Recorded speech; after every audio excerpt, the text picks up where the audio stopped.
Atelier social. Quel statut pour votre conjoint? Principe.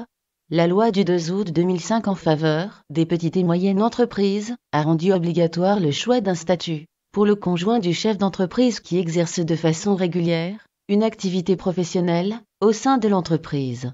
Celui-ci doit, désormais, opter pour l'un des 3 statuts existants, conjoint associé, conjoint salarié, conjoint collaborateur. La loi de modernisation de l'économie du 4 août 2008 a étendu cette obligation aux partenaires reliés par un PACS, Pacte civil de solidarité, aux chefs d'entreprise. Avantages pour le conjoint.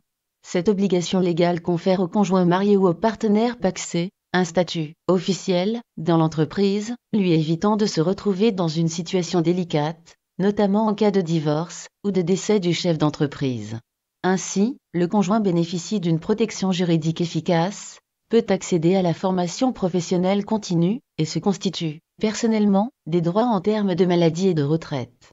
La situation personnelle du conjoint, le régime matrimonial du couple, ainsi que le statut de l'entreprise, sont autant de critères qui permettent de retenir le statut du conjoint le mieux adapté. Obligation légale. Le statut choisi doit être déclaré auprès du Centre de formalité des entreprises, CFE, dont dépend l'entreprise, en fonction de son activité. Cette déclaration peut être réalisée lors de l'immatriculation de l'entreprise, au plus tard, dans les 2 mois qui suivent le début de la participation du conjoint, par une déclaration modificative auprès du CFE compétent. Le non-respect de cette déclaration est assimilé à du travail dissimulé, passible de sanctions financières et pénales. Les conjoints qui exercent, à l'extérieur de l'entreprise, une activité salariée, dont la durée est égale ou supérieure à la moitié de la durée légale du travail, sont présumés ne pas exercer une activité régulière dans l'entreprise et ne pourront pas bénéficier, notamment, du statut de conjoint collaborateur. Conjoint associé. Seul le conjoint du chef d'entreprise, exploité en société, SNC SAS peut opter pour le statut de conjoint associé. Le conjoint ou le partenaire pacsé doit exercer une activité régulière, rémunérée ou pas, détenir une participation dans la société concernée, part sociale dans une SARL, action dans une SAS. Ainsi, il ne peut pas y avoir de conjoint associé dans une URL ni dans une SASU. Conjoint associé. Le conjoint associé est personnellement et obligatoirement affilié au même régime social que le dirigeant et bénéficie, ainsi, des mêmes droits. Si le chef d'entreprise fait partie des TNS comme le gérant majoritaire de SARL, le conjoint sera affilié au RSI et paiera les mêmes cotisations, calculées sur les rémunérations perçues, à défaut, sur une base minimale. Si le dirigeant est assimilé salarié, comme le président de SAS ou le gérant minoritaire de SARL, le conjoint sera affilié au régime général de la sécurité sociale. Attention, pour valider 4 trimestres de retraite, le conjoint associé relevant du RSI doit cotiser sur la base d'un revenu annuel représentant au minimum 600 fois le taux horaire du SMIC, soit 5 766 € en 2015. Le conjoint associé, qui ne participe pas à l'activité de l'entreprise, ne relève d'aucun régime social obligatoire et ne paye pas de cotisation sociale. La responsabilité du conjoint associé est limitée au montant de ses apports, à l'exception des SNC où elle reste illimitée et indéfinie. Conjoint salarié.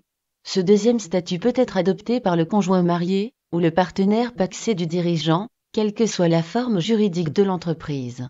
Le conjoint doit respecter 3 conditions afin de pouvoir être affilié au régime général de la sécurité sociale, participer effectivement à l'activité de l'entreprise, à titre professionnel et habituel, être titulaire d'un contrat de travail écrit et recevoir des bulletins de salaire tous les mois, percevoir un salaire normal, proportionnel à sa qualification professionnelle et correspondant, au minimum, au SMIC. Conjoint salarié. À ces conditions, le conjoint pourra bénéficier des mêmes droits que tous les salariés, assurance maladie, maternité, indemnité journalière, allocation familiale, retraite, invalidité décès, accident du travail, assurance chômage. Au titre des cotisations sociales, l'entreprise paiera, en moyenne, Pour le conjoint concerné, 22% du salaire brut, pour la part salariale, de 20 à 40%, en fonction du montant du salaire brut, pour la part patronale, grâce à la réduction Fillon. Exemple de calcul. Ainsi, sur la base d'un salaire brut de 2 000 €, le coût total pour l'entreprise du conjoint salarié ressort à 2 600 €, compte tenu d'un taux moyen de cotisation patronale de 30%. Sur une base de 35 heures par semaine, le salaire brut mensuel du conjoint ne pourra pas être inférieur à 1 458 €, ce qui correspond au SMIC, pour l'année 2015. Attention, dans les entreprises soumises à l'impôt sur les sociétés, IS, le salaire du conjoint est déductible, dans son intégralité, du bénéfice annuel imposable.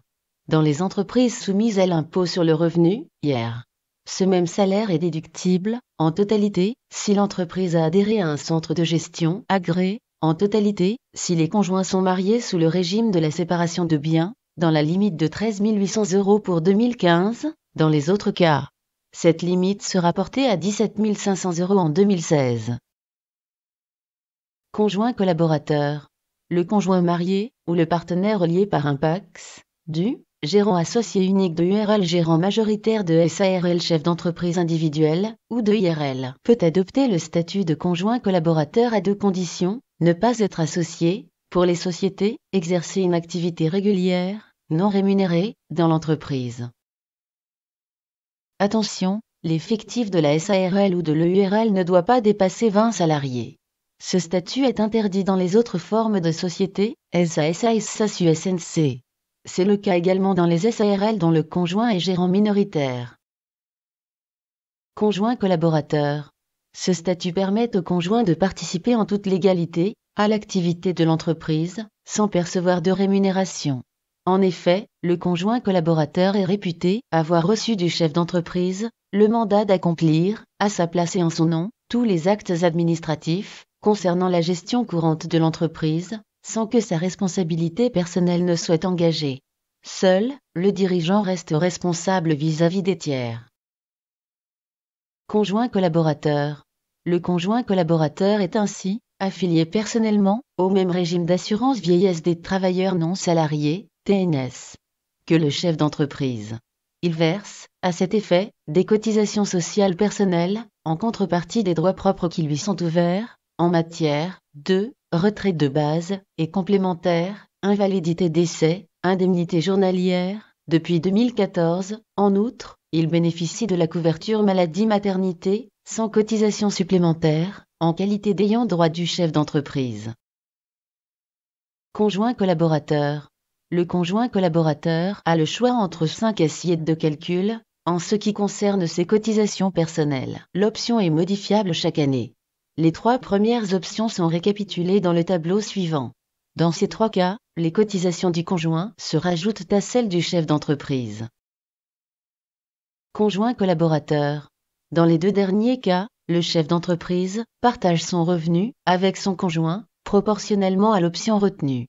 Les cotisations sociales versées pour le conjoint collaborateur, quelle que soit l'option retenue, restent déductibles du bénéfice imposable, au même titre que celles du dirigeant. Exemple 1 d'application. Dans ce premier exemple, le conjoint collaborateur a choisi l'option 1, qui le conduit à calculer ses cotisations personnelles, sur la base d'un revenu forfaitaire égal à un tiers du plafond annuel de la sécurité sociale, soit 12 680 € pour 2015. Ces cotisations personnelles annuelles s'élèveront à 3 354 €. Exemple 2 d'application. Dans ce deuxième exemple, le conjoint collaborateur a choisi l'option 3, qui le conduit à calculer ses cotisations personnelles sur la base d'un revenu égal à la moitié de celui du chef d'entreprise, estimé à 30 000 €. Ces cotisations personnelles annuelles s'élèveront à 3 962 €. Conclusion. Le statut de conjoint collaborateur est le moins coûteux. Néanmoins, le conjoint n'a pas d'autonomie financière, puisqu'il ne peut pas être rémunéré. Le statut de conjoint salarié reste le statut le plus onéreux qui procure au conjoint la protection sociale la plus complète et une totale indépendance financière. Le statut de conjoint associé reste réservé au conjoint qui veut totalement s'impliquer dans la société créée, non seulement en participant régulièrement à son activité, mais également en y prenant une participation.